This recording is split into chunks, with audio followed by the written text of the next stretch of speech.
I've gotten to see how your broader experiences have tied directly into how you show up in the world, how you support people, particularly people who are responsible for building the next generation of leaders and adults. Can you talk a little bit about how your spiritual journey connects to the work that you do? I came from a household where there weren't two loving adults that loved each other unconditionally and knew how to communicate effectively. Because those things weren't modeled, and obviously, if you're not connected to your spirit and to your source, then what happens is that you don't understand how other people are also spiritual beings and how you have to take care of them as well. I had a tough time, I think, but for some crazy reason, I think I experienced grace as a little kid where I felt and knew that there is God and that there is a bigger purpose. And I remember I would tell myself, when you get older, you're going to be very religious and you're going to follow all the rules that you're learning.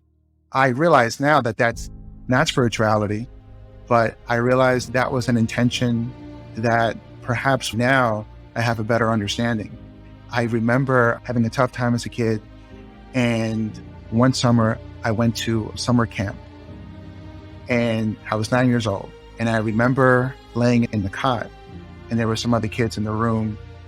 And as I lay there, it occurred to me that I don't miss the people at home in Far Rockaway, Queens. And I don't miss the neighborhood or anything like that. And I knew then that there was something wrong and that wasn't right. What I didn't realize until I was an adult, as a defense mechanism, I would block out painful emotions, not realizing that they're tied to spirituality and all these things.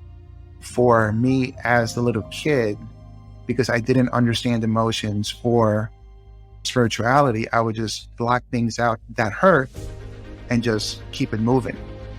That's because of experiencing trauma over and over again. But now as an adult, I realized that my mom and stepdad and all of them, they not only had their own trauma, but they had generational trauma of stuff that happened so far back that is just like an endless cycle. Like I've broken that cycle in my family.